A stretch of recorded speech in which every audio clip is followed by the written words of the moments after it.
This video was created on the traditional territories of the Blackfoot Confederacy, Siksika, Kainai, Piikani, the Tsuut'ina, and the Yarhi Nakota Nations, the Métis Nation Region 3, and all people who make their homes in the Treaty 7 region of southern Alberta. Unbelievable. Okay, they're right behind me right now, so got to get this done. Right there. I always thought that Canada's national bird was either a loon or a Canada goose. I had no idea that the bird I knew as the whiskey jack was a gray jay, and now called a Canada jay. I asked my friend Ali Left Hand what the original name for the bird is. And how do you say that one? Orca? That means the gray jay? Yeah, the great orca comes in your house and it means it's a message that they are your friend will come and visit you. Your friend from you haven't seen for a long time. That means it will come and see you, visit you in that someday. Thank you, Ali.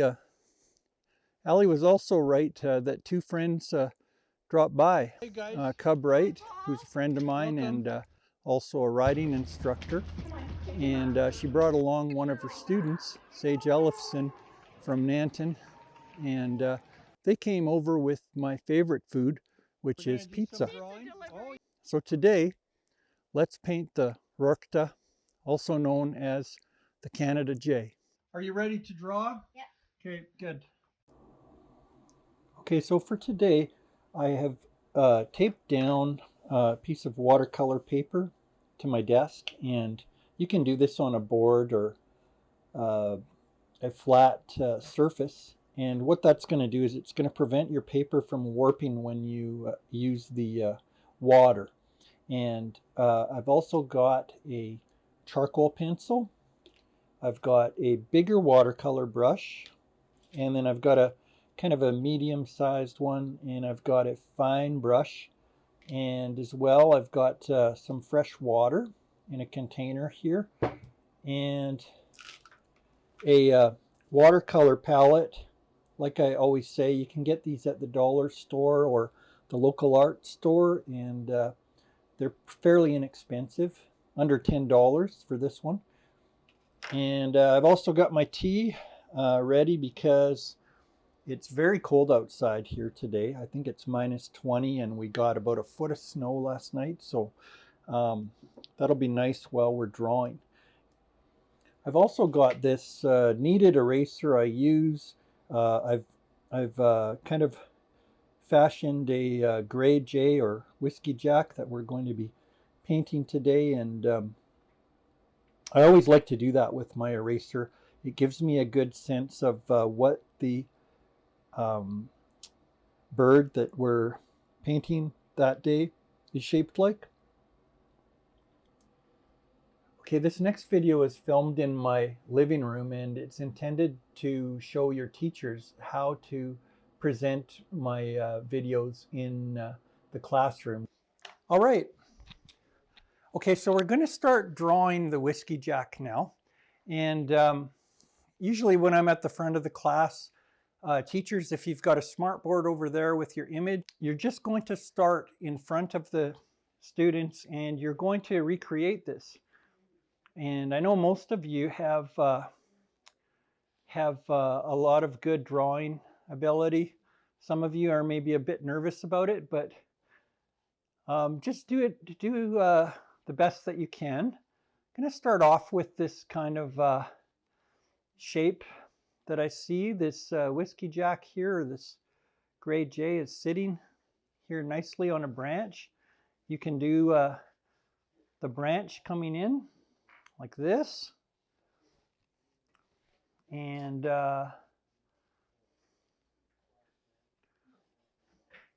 you know, sometimes if you get a little bit too ahead of the students, you can pause my video, or you can just slow down if you're working from your own picture here.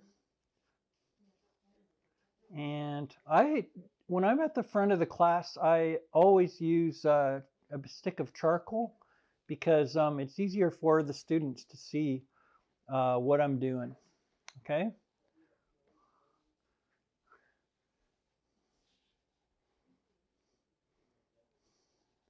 And if I want to do, first of all, I do all the big shapes, okay? So we've got this tree coming in, and we've got another branch coming in from the side, as you can see. That helps you a bit with your composition, so you know where you're at. Same with this branch up here. You can see it's coming right to the middle of his head, or her head. And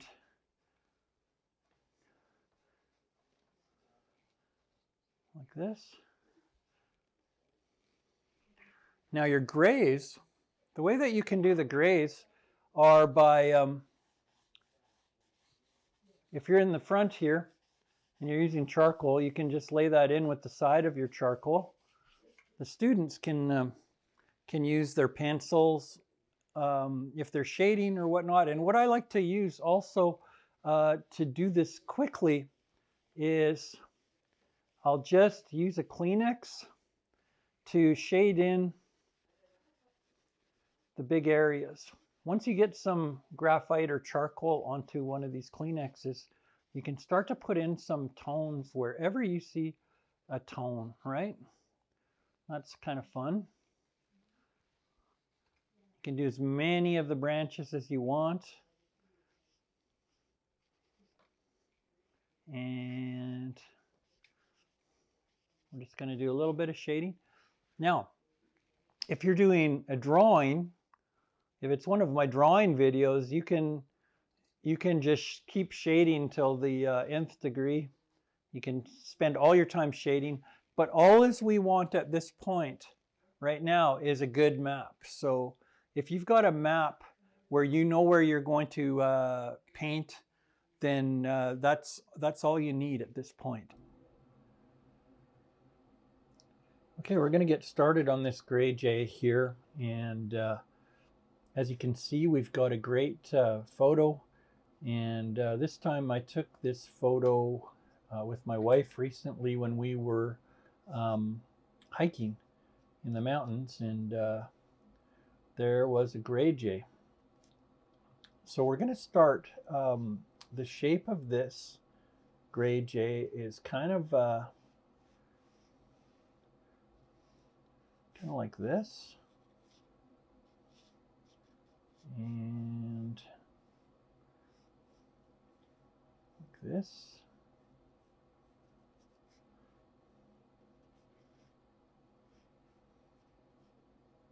And yeah, we had stopped to eat our lunch, and of course the gray jays are very opportunistic, and they follow campers. In fact, they're called camp robbers sometimes, whiskey jacks. They like to, they're not really afraid of humans, and they like to follow around and for food. And so it's never okay or good or healthy to feed any wildlife whatsoever. It's not healthy for them. So so we didn't feed them, and it's not a good practice to do that. So I know that a lot of you will want a great Instagram picture, or you'll want a good video, or you'll want to interact with wildlife, but it isn't good for them. So try not to do that. Now, anyway, we've got this nice kind of, the feathers come out quite nicely like this. And this branch is really valuable in determining other shapes that we can see. Continue this down here, this branch. And it's up to you how many branches you want to put in here. I always say that you have artistic license, and that's what it's all about. You make it what you think is going to look best in this this painting.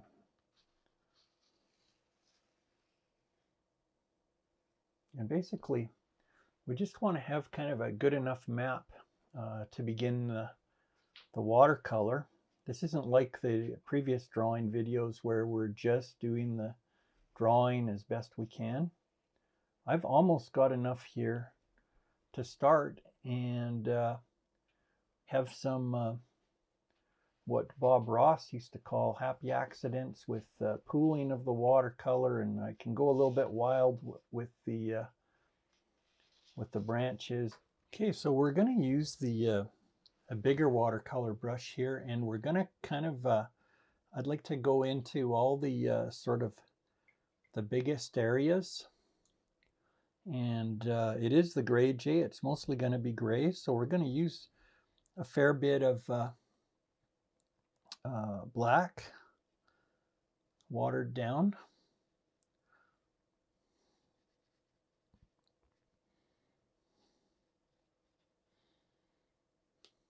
Kind of get some bark, natural bark happening here on the tree.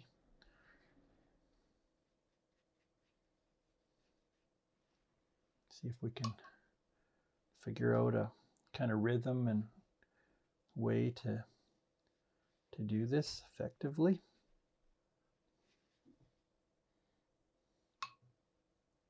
Sometimes it happens best when you do it very quickly.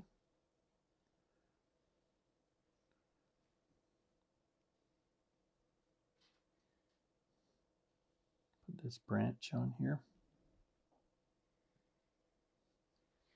coming through. Now the Gray Jay, as I understand it, is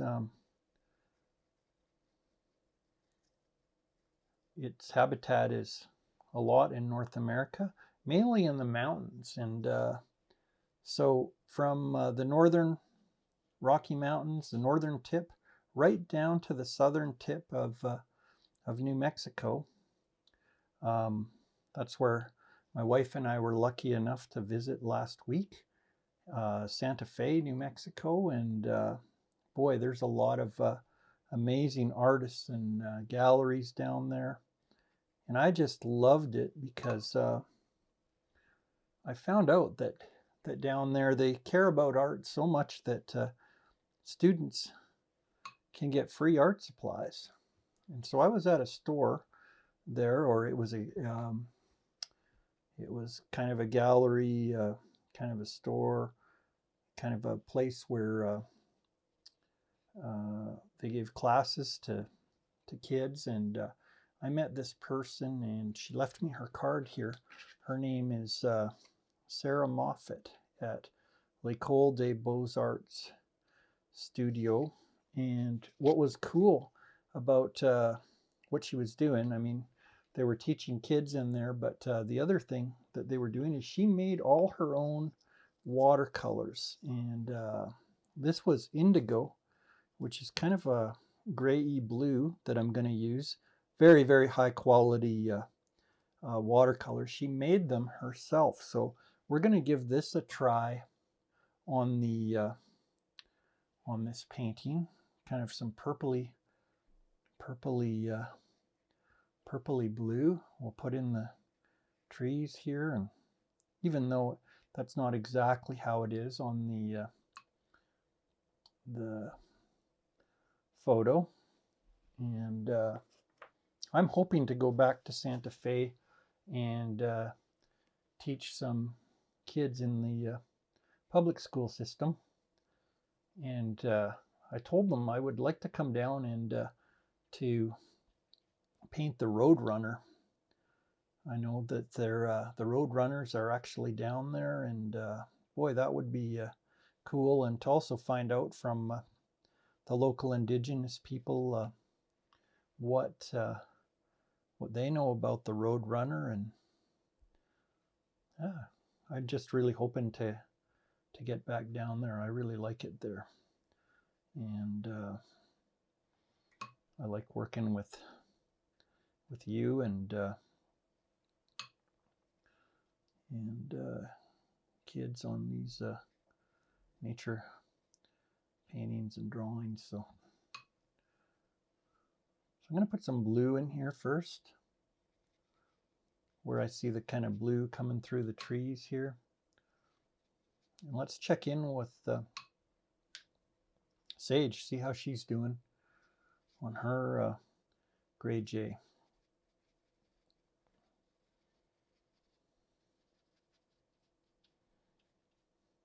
Well, that's looking fantastic, what Sage is doing, and it looks like she's having fun. Okay, I'm going to put some green wherever I see green.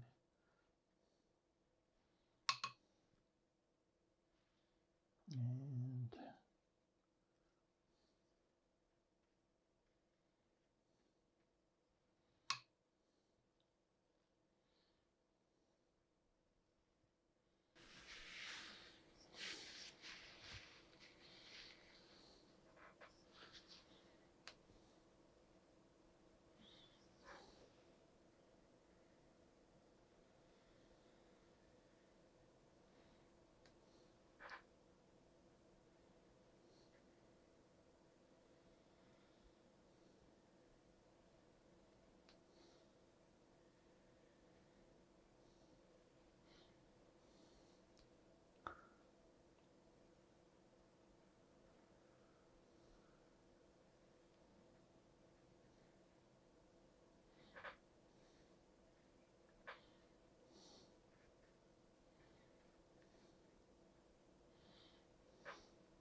okay, we let this dry for about an hour or so, and took the dog out there. My son's dog, Scout. He might have painted Scout if you did Let's Paint a Pet last month, and boy, the snowbanks were high. They were about, I don't know, 4 or 5 feet high, which is a lot. And but Scout had a great time. I don't know what she was chasing under the snow, but obviously she heard something that I can't hear. And it was kind of fun. And I'm just going to paint some, we've got some bark on this tree, some designs we can kind of rough in there.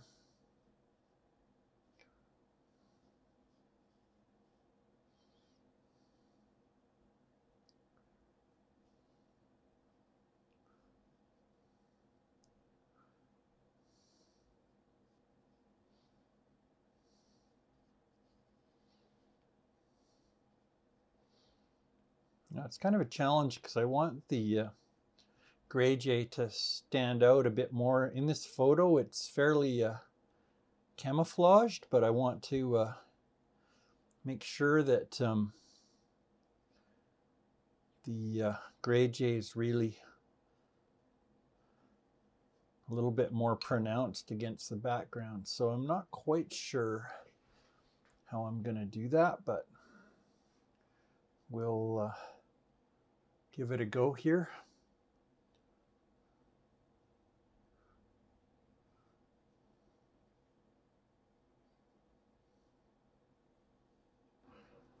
Something that I learned also that you can do to do branches is to just do a dark line, a random line like that. And then either with the back of your brush or a charcoal pencil or whatever, just move the paint around like this.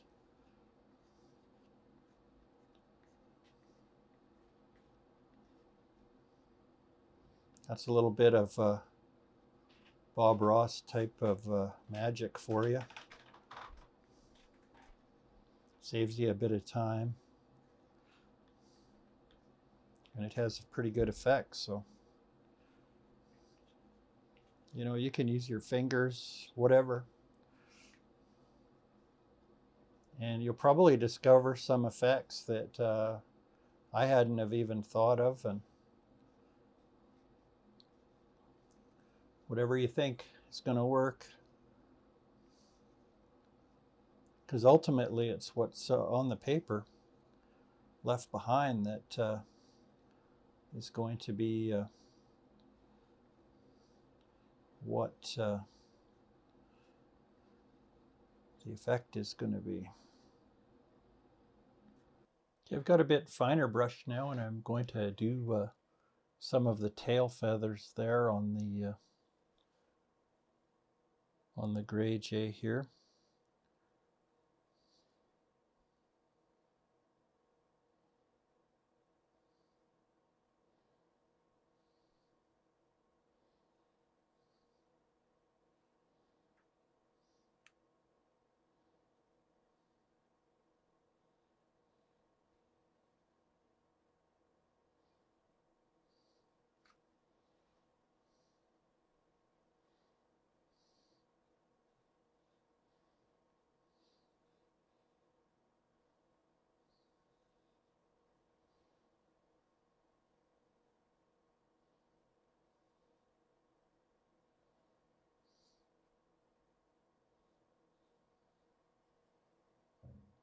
You might remember from last week's episode when we were painting the fur on the rabbit, I had this brush and I was painting the fur with it using a kind of a dry brush technique. And what you want to do with that is you want to kind of squeeze the water out of your brush and mix your paint.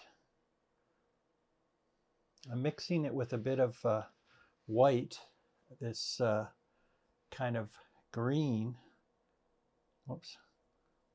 And I'm going to kind of make some kind of spiky moss, I think is what I want to do with this. And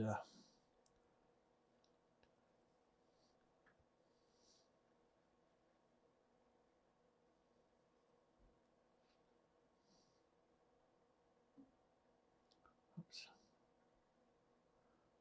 When it kind of spreads in the water, it actually looks like moss when I do that, which is a great effect that I didn't plan for. So let's get a little bit more of that in there.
Okay, just for something different, I'm going to use this indigo watercolor that that person in Santa Fe, Sarah was her name, she gave to me.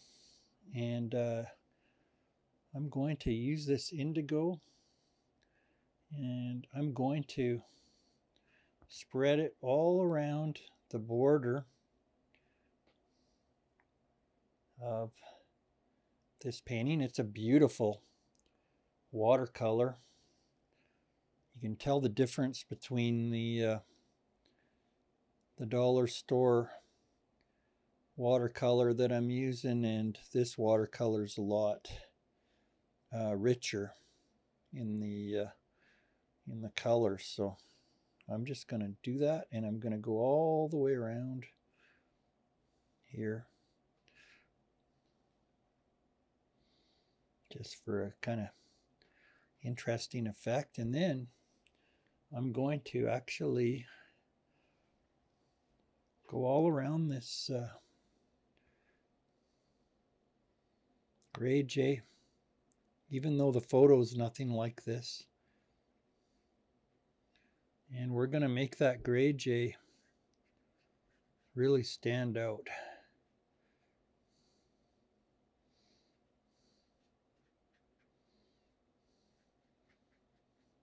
Sometimes you got to try something different and wild, and that's just what we're going to do today. Oops.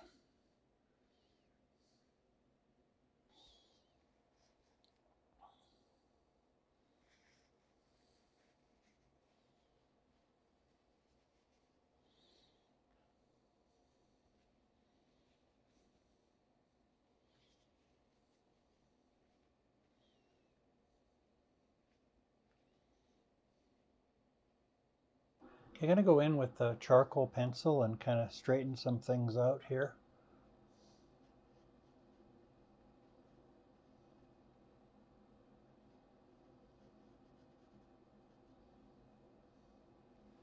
I can see that there's some brown in the eye here.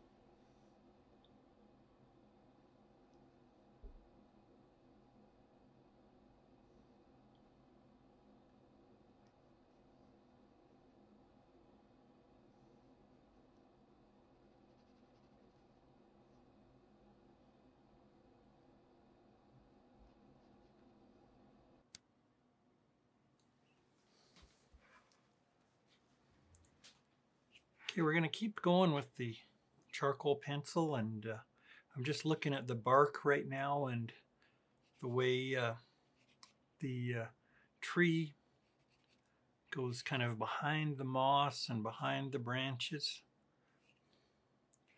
I'll just draw some branches coming down here, and I like the way this bark is kind of old here.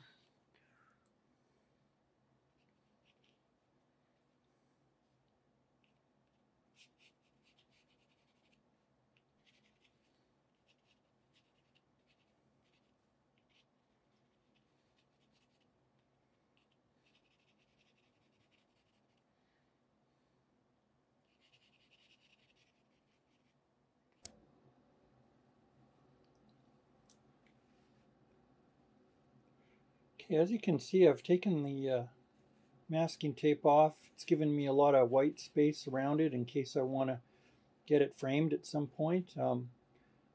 I think it's a good idea to stop when sometimes you think that you don't think you're going to do any better. So pull myself away from the painting, and I'm going to put a date on here. It is the 22nd day of February, and that is 2023. And we just drew the gray.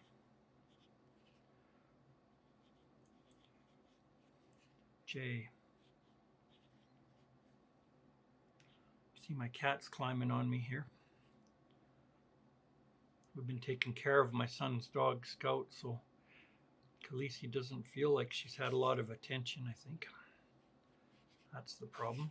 Anyway, I want to thank Sage and Cub Wright for coming over, bringing me pizza today. And speaking of Sage, let's see what she was able to turn out here with her painting. Wow, that looks fantastic. And I really like that she's put a little brand, whether that's from her ranch or whatnot, on her signature. And wow, you did a great job, Sage. And thanks again for coming over and collaborating with me. It's been great, and it's going to be able to show teachers out there too how to follow my videos. So we'll see you again next week.